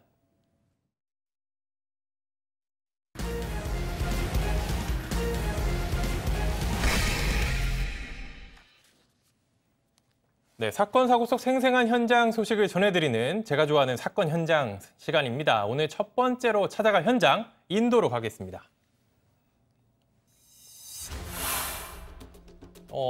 CCTV 영상 같기는 한데 여성이 앉아있는 것 같아요. 네. 어떤 상황이죠? 캄캄한 밤인데요. 여성이 지금 앞마당에 나와 있습니다. 잠시 바람을 쐬러 나온 것 같은데 뒤에 뭔가가 보입니다. 정체를 알 수 없는 뭔가가 가까이 오는데요. 그리고 여성을 덮칩니다. 저기 뭐예요? 어둠 속에서 번뜩이던 저 두 눈의 정체는 바로 표범이었습니다. 표범! 네, 표범이 지금 여성이 평상에 앉기 전부터 어슬렁거리고 있었던 건데요. 여성이 지팡이를 내려놓고 평상에 앉자마자 표범이 기다리고 있었다는 듯이 여성의 등 뒤로 향했던 겁니다. 여성이 등 뒤에 있던 표범을 보고 반사적으로 지팡이를 잡아서 휘두르기 시작하는데요. 표범의 공격에 평상 위에 쓰러졌는데도 온 힘을 다해서 지팡이로 막아내고 있습니다. 아니 근데 여성이 혼자 있는 것 같은데 누가 좀 도와줘야 되는 거 아니에요? 그러니까요. 위험해 보이는데 여성이 계속해서 지팡이를 휘두르면서 방어를 하니까요. 표범도 일단 좀 놀란 모양입니다. 슬금슬금 뒷걸음질을 치면서 후퇴하는 모습을 보여주고 있는데요. 여성의 비명을 들은 가족들이 서둘러서 마당에 나왔을 때는 이미 저 표범은 풀숲으로 사라진 후였다고 합니다. 아니 처음에 조금 이렇게 다가올 때는 뭐 고양인가 싶었는데 그러니까요. 예. 저렇게 꽤 상처를 좀 입은 것 같아요. 네, 근데 표범의 공격을 받은 저 여성은 얼굴과 가슴 등에 상처를 입긴 했지만 병원 치료를 받고 지금 회복 중인 것으로 알려졌습니다. 일단 표범이 도망쳤으니까 다행인데 어쩌다 저기 집이잖아요. 어떻게 마을까지 내려오게 된 거예요? 네, 이 마을 근처에 야생 표범의 주 서식지인 국립공원이 있었다고 합니다. 그러니까 국립공원 주변으로 사람의 야생 접근을 막는 울타리가 있기는 있다고 하는데요. 그럼에도 불구하고 표범과 주민들 사이의 충돌은 끊이질 않고 있다고 합니다. 표범이 주민을 공격한 것도 올해 들어서 3번째라고 합니다. 벌써 3번째. 네, 저 국립공원 관계자는 첫 번째 공격이 보고된 이후에 표범을 잡을 수 있도록 포획 허가를 받긴 받았는데 아직까지는 상황을 주시하고 있다 이렇게 전했습니다. 네, 저를 긴장시키는 저 빨간 원에 표범이 있었습니다. 다음 호주로 이어가겠습니다. 저거는 뭐 하는 거예요? 예, 지금 한 여성이 자동차 사이드 미러를 앞뒤로 흔들어대고 있는데요. 사이드 미러를 붙잡고 힘을 주니까 사이드 미러가 아예 그냥 부서져 버렸습니다. 접은 게 아니라 지금 부서진 건데요. 아예 꺾여버렸어요, 저렇게. 예, 그래서 사이드 미러를 부순 여성과 남성이 다시 앞 차량에 가서 올라탑니다. 그러니까 아무래도 앞 차량 주인인 것 같고 운전자인 것 같고 시비가 붙은 것 같은데요. 뒷차 운전자 지금 가서 화가 나서 그냥 앞차를 들이받아 버렸습니다. 들이받은 거군요. 네, 대체 무슨 일이 벌어졌던 건지 뒷차 운전자의 말 들어보겠습니다. She started ripping at the side mirror, and that's when the male driver was also, punched the glass in. I just sat there and he smacked me in the face 3 times. And yeah, there was not really much that I felt like I could really do. 방금 저 영상 사이드 미러를 여성이 부수고 그리고 남성도 차에서 내려서 운전자 얼굴을 주먹으로 때리기까지 한 거예요? 맞습니다. 그러니까 당시 뒷차에는 남성과 약혼녀 그리고 10개월 된 아기가 타고 있었다고 하는데요. 고속도로 진입로에서 빠져나가려던 순간에 갑자기 앞차가 방향을 틀어서 앞을 가로막으면서 시비가 일단 붙었다는 겁니다. 남성은 앞차 운전자의 폭행으로 입술에 상처를 입었다고 말을 하고 있는데요. 앞차 운전자는 폭행과 재산 손괴를 입힌 혐의로 지금 경찰에 기소가 됐고 다음 달 4일에 첫 재판을 앞두고 있습니다. 사이드 미러를 같이 부순 저 여성도 지금까지 현지 경찰이 계속 조사 중이라고 합니다. 변호사님, 이거 우리나라에서 벌어졌으면 어떻게 처벌되는 거예요? 손괴죄도 되고 폭행죄 같은 게 왜 저럽니까? 처벌되죠. 그럼 뒷차 같은 경우에는 차로 들이받았잖아요. 저런 건 문제가 되는데 놀랐다고 좀 해야 되겠죠. 몰랐다고요? 놀랐다고. 놀랐다고. 갑자기 때리니까. 놀라서 그냥 엑셀을 밟아버렸다? 변호사로서 너무 제가 안타까워서 저것도 문제가 될 수가 있죠. 변호사님이 그러시면. 변호사는 변호하는 사람이니까요. 알겠습니다. 다음 미국으로 가겠습니다. 바다 같은데. 네, 시커먼 기름이 바다 위에 둥둥둥 떠 있습니다. 기름이에요? 네, 끈적한 기름 덩어리가 해안가 곳곳에서 발견이 되고 죽은 물고기들까지 떠밀려 옵니다. 그래서 해안이 폐쇄가 됐습니다. 자, 이곳이 캘리포니아주 오렌지 카운티 헌팅턴 비치 앞바다입니다. 지난 주말 바다 한가운데서 석유 굴착 장치와 연결된 송유관이 파손돼서 기름이 유출된 것입니다. 근데 유출이 꽤 심각한 것 같아요. 많습니다. 지금 유출된 기름량이 최소 47만여 리터로 추정이 되고 있는데요. 47만여. 유출 사고로 헌팅턴 비치시가 속한 오렌지 카운티는 주민들에게 해안가에서 여가 활동을 피하라고 권고도 했고요. 석유회사 측은 파이프라인을 잠갔습니다. 바다로 기름이 더 유출되지 않는다고 밝혔지만 이미 상당량의 기름이 습지까지 스며든 것으로 파악되면서 환경 재앙까지 우려가 되고 있는 상황입니다. 자, 지역 주민과 당국 관계자들의 말을 들어보도록 하겠습니다. The smell is pretty strong. Yeah, and we could even smell it out in the parking lot. So, yeah, it smells bad. It's very obvious that it's a spill. We assess about 4.5 miles off the coast of Huntington Beach and Newport Beach. It's created a very large sheen. The oil has just infiltrated the Talbert wetlands and is killing marine life, destroying habitat. 네, 대체 왜 저런 일이 벌어진 거예요? 자, 미 해양 경비대는 선박에 닿이 기름 파이프라인을 때리면서 기름 유출의 가능성이 있다고 보고 있습니다. 송유관 소유업체 측도 사고가 난 지점에 잠수사들을 내려보내서 정확한 원인을 조사하고 있다고 밝혔습니다. 네, 다음은 최근 온라인에서 화제가 되고 있는 영상입니다. 화면 먼저 보시죠. 예, 뭔가 들고 왔는데. 택배 기사가 어느 집 앞에 도착을 했어요. 아, 택배 기사군요. 눈앞에 파리가 좀 날아다니는 것 같아요.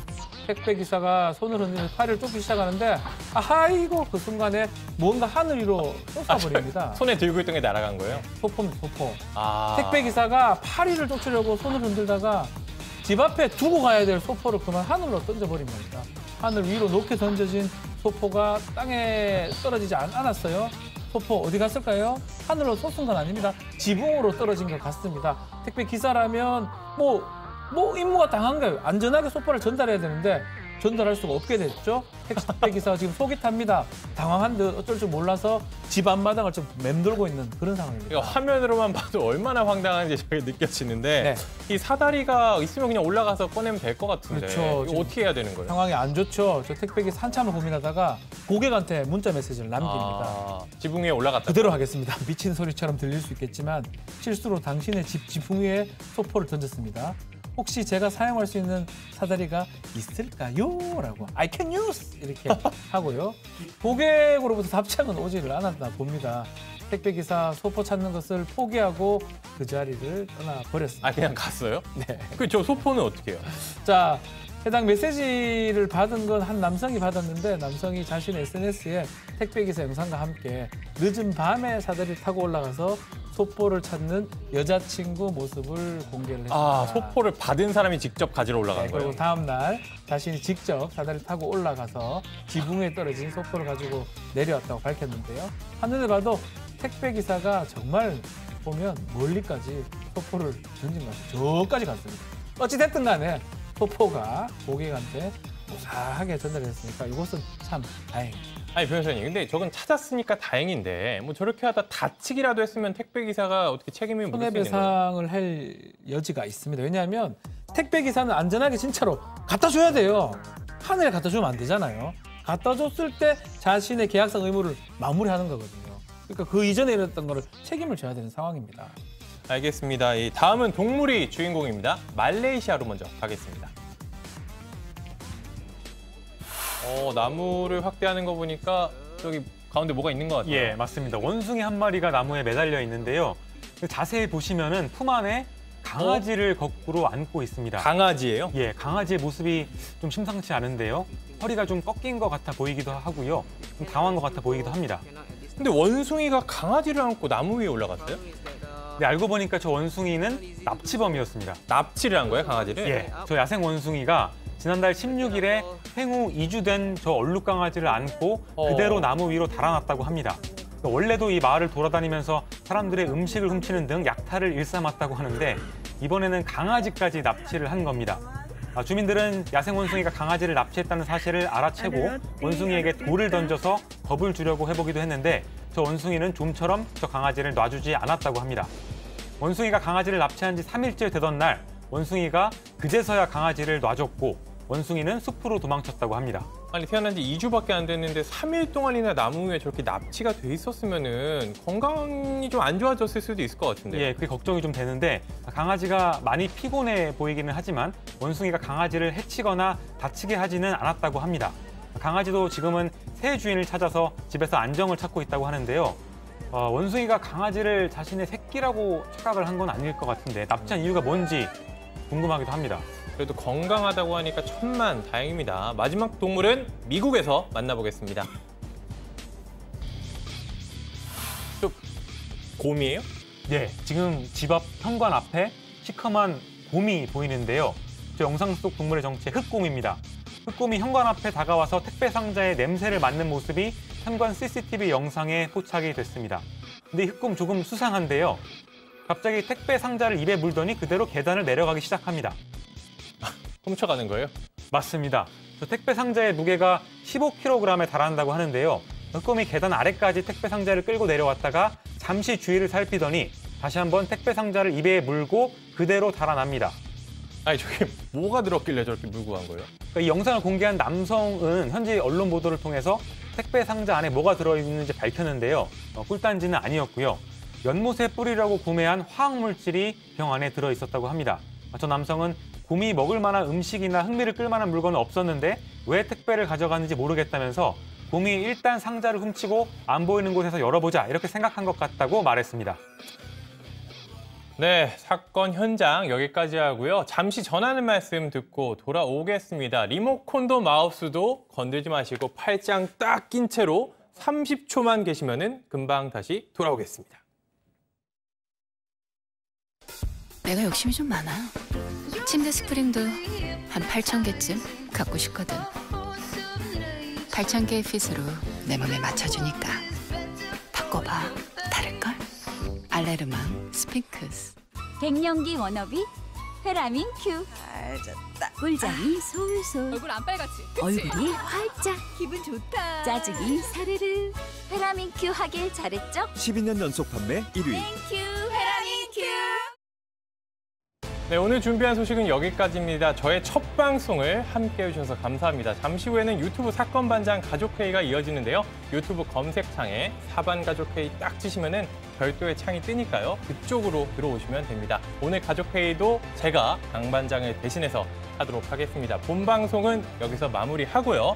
과연 저는 내일도 이 자리를 지킬 수 있을지 아니면 양앵커가 급하게 휴가를 마치고 돌아오게 될지 하나, 둘, 셋 내일 오후 3시에 확인하실 수 있습니다. 자나 깨나 코로나 조심. 안녕히 계십시오.